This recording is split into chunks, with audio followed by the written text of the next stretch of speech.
भारत के RBI governor पद से पिछले साल सेवानिवृत्त हुए शक्तिकांत दास अब प्रधानमंत्री नरेंद्र मोदी के प्रधान सचिव 2 नियुक्त किए गए हैं। शनिवार को केंद्रीय कैबिनेट की नियुक्ति समिति ने इस पद के लिए उनकी नियुक्ति को मंजूरी दी है। 11 सितंबर 2019 से लेकर अब तक पीके मिश्र इस पद पर बने हुए हैं, यानी अब शक्तिकांत दास और पीके मिश्र मिलकर प्रधानमंत्री कार्यालय में कई अहम जिम्मेदारियां निभाएंगे।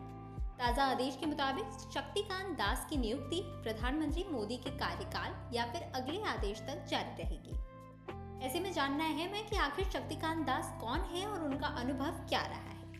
आपको बता दें, शक्तिकांत दास का जन्म 26 फरवरी सन 1957 को उड़ीसा के भुवनेश्वर में हुआ था। उनकी पढ़ाई दिल्ली विश्वविद्यालय से लेकर यूके की बर्मिंघम विश्वविद्यालय तक में हो चुकी है। बाद में उन्होंने सिविल सेवा परीक्षा पास की और आईएएस बने। नौकरशाही में अपने 40 साल से भी लंबे करियर में शक्तिकांत दास ने तमिलनाडु सरकार से लेकर केंद्र सरकार में अहम जिम्मेदारियां निभाई।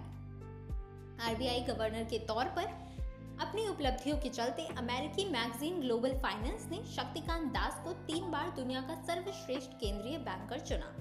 इनमें से 2 बार उन्हें यह सम्मान लगातार मिला। 2024 के global finance central banker report cards में उन्हें A+ रेटिंग भी दी गई थी। नवंबर 2016 में जब सरकार ने अचानक 500 और 1000 के नोटों को बंद कर दिया था, तब शक्तिकांत दास आर्थिक मामलों के सचिव थे।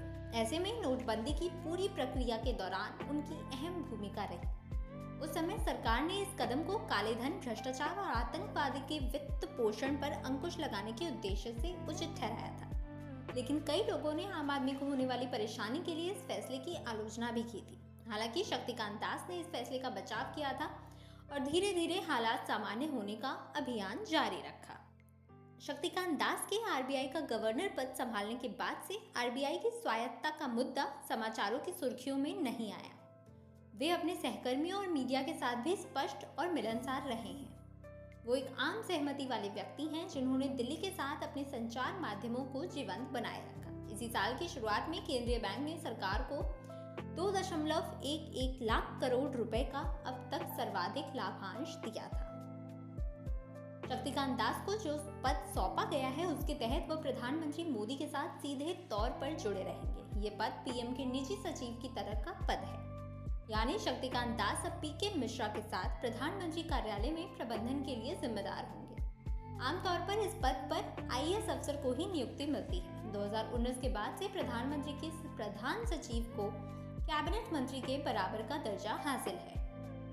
बताया जाता है कि लाल बहादुर शास्त्री ने प्रधानमंत्री के लिए निजी सचिव की नियुक्ति की शुरुआत की थी। प्रधान सचिव पीएमओ में आने वाले दस्तावेजी कार्यक्रमों से लेकर अधिकारियों के कामों का भी रिकॉर्ड रखते हैं। इसके अलावा वो प्रधानमंत्री को भेजे जाने वाले अलग अलग मंत्रालयों की फाइल्स और निर्देशों को सीधा पीएम तक पहुंचाने का काम भी करते हैं। तो ऐसे में कहा जा सकता है कि शक्तिकांत दास को एक बहुत ही अहम जिम्मेदारी मिली है। देखना होगा कि आगे वो इस जिम्मेदारी को कैसे निभाते हैं।